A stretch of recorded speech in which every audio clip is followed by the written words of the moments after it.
Hello friends, welcome to ABC matric. मैं हूं पिंटू सिंह। दोस्तों, आज की वीडियो में हम लोग कोण से जुड़ी हुई सारी तथ्य को जानेंगे। ध्यान से देखिएगा दोस्तों, क्योंकि ये वीडियो जो है आपको 8, 9, 10, 11, 12 सभी क्लास में आपको काम आने वाली है। अगर आप हमारे चैनल पे नए हैं तो हमारे चैनल को सब्सक्राइब अभी मत कीजिएगा। पहले वीडियो ध्यान से देखिएगा, पूरा वीडियो देखिए। यदि आपको लगे कि लाइक कर देना चाहिए और सब्सक्राइब कर देना चाहिए तो सब्सक्राइब कर दीजिएगा। तो आइए, अब आपका ज्यादा टाइम नहीं लेते हुए वीडियो को शुरू करते हैं। तो कोण में बहुत सारे कोण हैं जो हम आज जो यहाँ पे जानने वाले हैं। बहुत सारे कोणों के बारे में यहाँ पे हम जानने वाले हैं। न्यून कोण, अधिक कोण, समकोण, ऋजु कोण, प्रतिवर्ती कोण, पूरक कोण, समपूरक कोण, शीर्षाभिमुख कोण, संपूर्ण कोण। यहाँ तक कि सारे के सारे कोणों के बारे में हम जानने वाले हैं कि ये सब कोण जो है कब आपको उपयोग आने वाले हैं और किस जगह पे आप इसका उपयोग कर सकते हैं। तो मेरे दोस्त जो इंग्लिश मीडियम वाले हैं, उनको अगर इंग्लिश में समझ में नहीं आता तो हिंदी में भी यहाँ पे समझ सकते हैं। और उनके लिए मैं इंग्लिश भी इसका वर्ड मीनिंग लिख दूंगा कि इसका वर्ड मीनिंग क्या है। तो ध्यान से देखिएगा और समझिएगा। तो इस वीडियो से इंग्लिश मीडियम और हिंदी मीडियम दोनों वाले आप जो है लाभ ले सकते हैं। आइए शुरू करते हैं। सबसे पहला जो है न्यून कोण क्या है, तो हम लिखते हैं न्यून कोण। और न्यून कोण के बारे में जानेंगे कि न्यून कोण क्या होता है।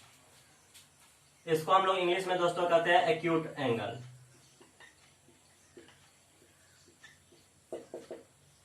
एक्यूट एंगल क्या है, इसके बारे में हम लोग जानते हैं।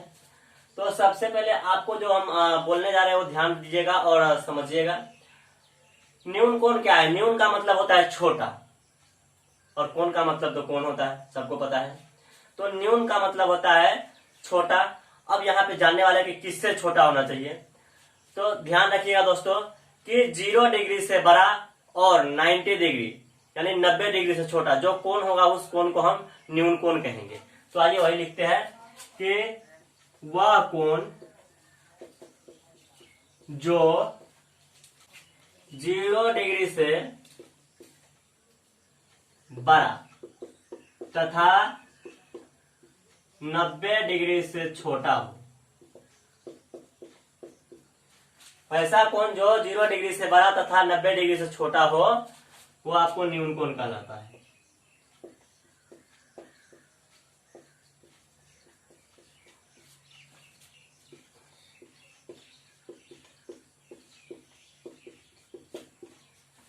तो जो 0 डिग्री से बड़ा और 90 डिग्री से छोटा होगा वो न्यून कोण कहलाएगा। आइए देखते हैं न्यून कोण किस प्रकार का होता है। तो दोस्तों, ये जो है आपका 90 डिग्री का कोण हुआ, यानी 90 डिग्री। अगर हम इससे छोटा ले तो न्यून कोण होगा। 0 डिग्री का मतलब हुआ यही, और इसी पे कोण बना तो यह 0 डिग्री हो गया। और इससे थोड़ा भी ऊपर उठ गया तो यह न्यून कोण हो गया। और ये 90 डिग्री हुआ, इससे थोड़ा सा भी कम हुआ इधर से या फिर इधर से भी थोड़ा सा कम हुआ तो ये न्यून कोण हो जाएगा। यानी कुल मिलाकर के बात यह है कि ये जो कोण है वो आपको न्यून कोण है। ये जो है आपको 90 डिग्री से छोटा और 0 डिग्री से बड़ा है। तो हम यहाँ पे लिखेंगे 0 डिग्री से जो है बड़ा होगा कोण, ठीक है, और वो जो है 90 डिग्री से छोटा होगा तो वो न्यून कोण हो जाएगा। क्या हो जाएगा? न्यून कोण। इस प्रकार से यहाँ पे हम न्यून कोण को परिभाषित कर सकते हैं। तो आई होप समझ में आ गया होगा आपको न्यून कोण। अब चलते हैं अधिक कोण पे। तो हमारा जो है न्यून कोण हमने आपको यहाँ पे समझा दिया। अब आप चाहे तो नोट कर सकते हैं इसको थोड़ा देर के लिए वीडियो को पॉज करके। अब आते हैं दूसरा जो है अधिक कोण, इस पे आते हैं।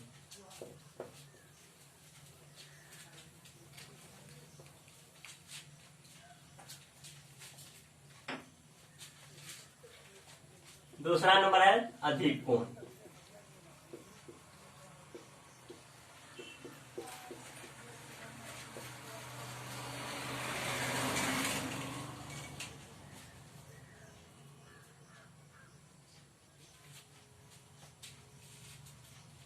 Obtuse angle.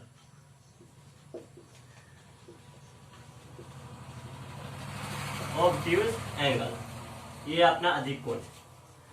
तो न्यून कोण के बारे में हमने जाना कि न्यून कोण जो है वो 0 डिग्री से बड़ा होगा और 90 डिग्री से छोटा होगा। लेकिन अधिक कोण में हो जाएगा जो 90 डिग्री से बड़ा हो और 180 डिग्री से छोटा हो। तो आइए लिखते हैं कि वैसा कोण जो 90 डिग्री से बड़ा हो और 180 डिग्री से छोटा, वो अधिक कोण कहलाएगा।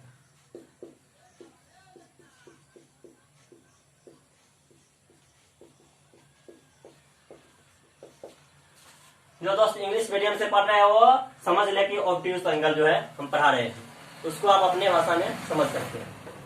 तो जो 90 डिग्री से बड़ा होगा और 180 डिग्री से छोटा होगा वो आपको अधिक कोण कहलाएगा। जैसे 90 डिग्री किस प्रकार का कोण बनता है, ये यहां से 90 डिग्री बना और 180 डिग्री का मतलब हुआ ये पूरा पूरा जो सीधा है वो 180 डिग्री हुआ। यहां से मान लेते हैं कि वो कोण बन रहा है, तो 180 डिग्री से जो है वो छोटा होना चाहिए। तो छोटा क्या होगा, ये तो 180 डिग्री है, तो यहां से ऐसे भी उठ जाएगा तो भी ये छोटा ही कोण बना है 180 डिग्री से, आप देख सकते हैं। या यहां से ऐसे हो जाए फिर भी 180 से छोटा ही बन रहा है। और यहाँ पे ये 90 डिग्री का जो कोण बना है, यहाँ से फिर इस प्रकार का भी हो जाए फिर भी ये 180 डिग्री से छोटा ही बन रहा है और 90 डिग्री से बड़ा ही बन रहा है। तो ये जो कोण बनेगा हमारा वो आपको अधिक कोण हो जाएगा। क्या हो जाएगा, अधिक कोण।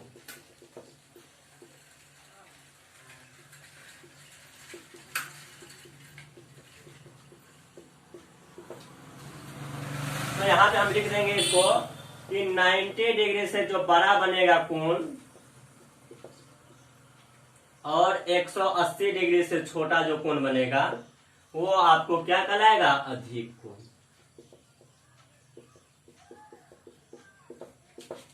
इस प्रकार से हमने जाना कि अधिक कोण क्या है।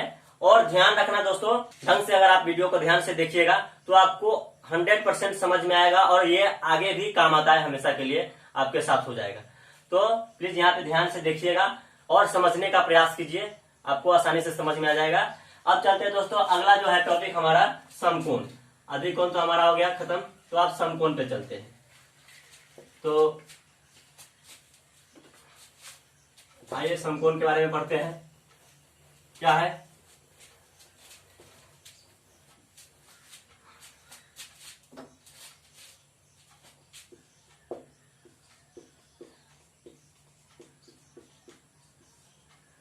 Right angle.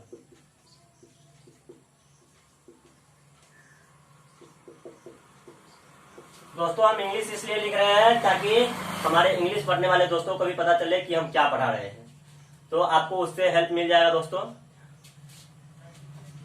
तो राइट एंगल क्या है, तो वह कोण जो 90 डिग्री का सिर्फ बने, मतलब पूरा पूरा जो 90 डिग्री का कोण होगा वो आपको राइट एंगल कहलाएगा। यानी 90 डिग्री का जो कोण होगा वो आपको समकोण कहलाएगा। तो आइए लिखते हैं, वह कोण जो 90 डिग्री के बराबर हो, वो 90 डिग्री के पूरा पूरा बराबर हो तो वह समकोण कहलाएगा।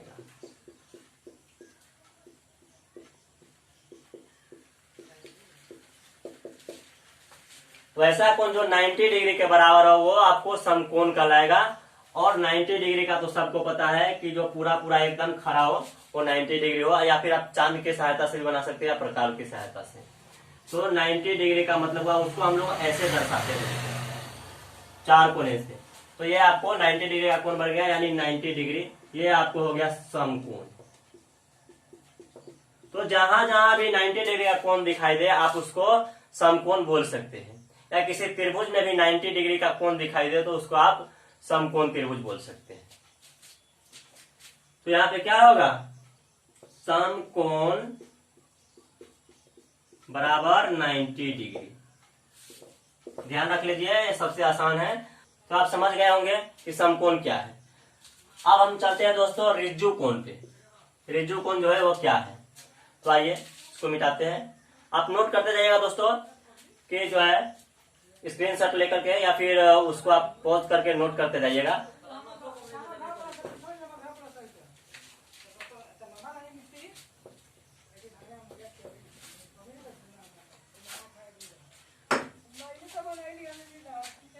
अगला जो है वो रिजु कोण है, तो लिखते हैं 4 नंबर रिजु कोण स्ट्रेट एंगल।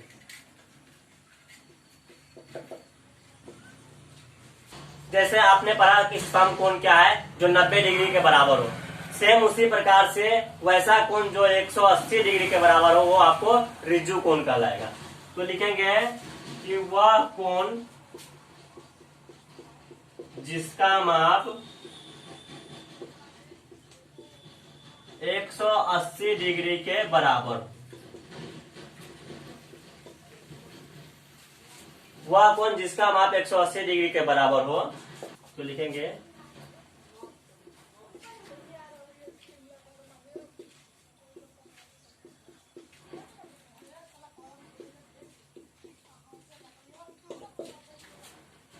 यानी आइए जानते हैं कि रिजु कोण जो है वो किस प्रकार का बनता है। तो 180 का मतलब जो है आप नापिएगा दोस्तों, यहाँ पे मान लेते हैं एक बिंदु है जहां से हम कोण बना रहे हैं, तो ये कोण जो है आपको पूरा पूरा 180 दिखाई देगा। तो ऊपर से भी ये रिजु कोण है और नीचे से भी ये रिजु कोण है, यानी इधर का जो कोण दिखाई देगा वो आपको रिजु कोण कहलाएगा। तो लिख देंगे ये क्या है, रिजु कोण। यानी अगर हम लिखे यहाँ पे तो रिजु कोण बराबर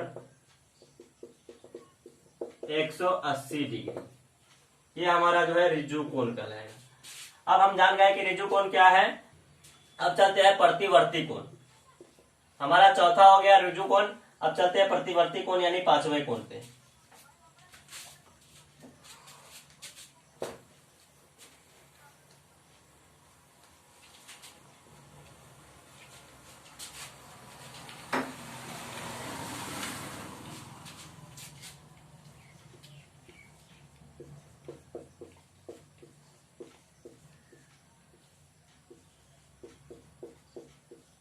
प्रतिवर्ती कोण को दोस्तों इंग्लिश में रेफ्लेक्स एंगल कहते हैं।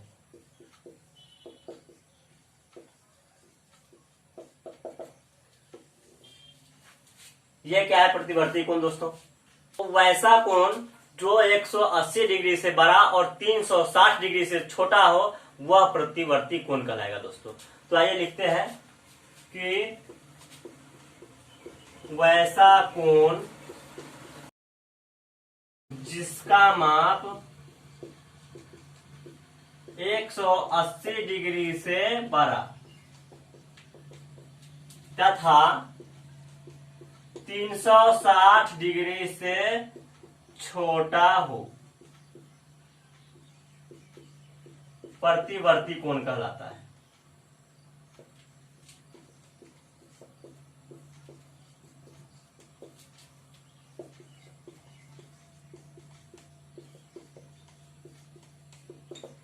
अब आइए दोस्तों किस प्रकार से बनेगा प्रतिवर्ती कोण। तो ये जो है आपको 180 डिग्री का कोण हुआ और पूरा मिलाकर के मान लेते हैं कि यहाँ पे वो बिंदु है, तो पूरा मिलाकर के जो कोण बनता है वो आपको 360 डिग्री का बनता है। और यहाँ से ऊपर का जो कोण बनता है वो 180 डिग्री का बनता है और वहां से नीचे का जो बनता है वो भी 180 डिग्री का बनता है। तो हम यहाँ से इस रेखा को मिटा करके और इधर के तरफ मान लेते थोड़ा सा मोड़ दिए, तो यहां से जो कोण बन रहा है ये कोण वो आपको 180 डिग्री से बड़ा बन रहा है, लेकिन ये जो कोण बन रहा है वो आपको 180 डिग्री से छोटा बन रहा है। तो बड़ा जो बने 180 डिग्री से और 360 से छोटा बन रहा है तो उसको हम कहेंगे प्रतिवर्ती कोण। तो ये जो कोण आपको कहलाएगा वो होगा प्रतिवर्ती कोण।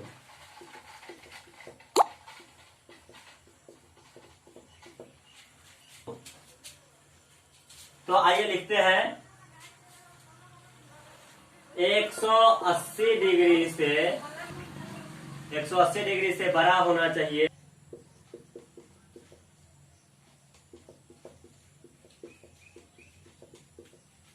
और 360 डिग्री से छोटा होना चाहिए। या 360 डिग्री इससे बड़ा होना चाहिए प्रतिवर्ती कोण से। तो इस प्रकार का कोण जो बनेगा वो आपको प्रतिवर्ती कोण कहलाएगा। आज हम जान गए यहाँ पे दोस्तों कि प्रतिवर्ती कोण क्या है। अब चलते हैं कि पूरा कोण क्या है वो जान लेते हैं।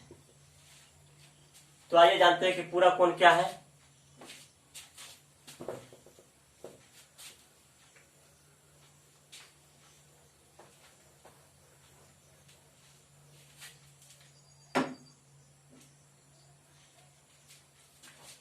दोस्तों उम्मीद करते हैं कि हमारे द्वारा जो भी बातें आपको बताई गई कोणों के बारे में वो आपको अच्छे से समझ में आ गया होगा।